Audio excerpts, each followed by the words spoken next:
was Sheikh, they say that you should not use word dead or death with the martyrs. Basically, ruling that this person is a martyr. Can we do that? First of all, we cannot judge people.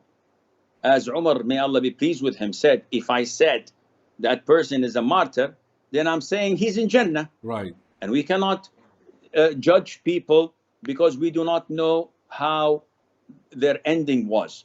Yes, if someone dies in the battlefield fighting the disbelievers in a just war, we say that we hope, inshallah, he's in Jannah.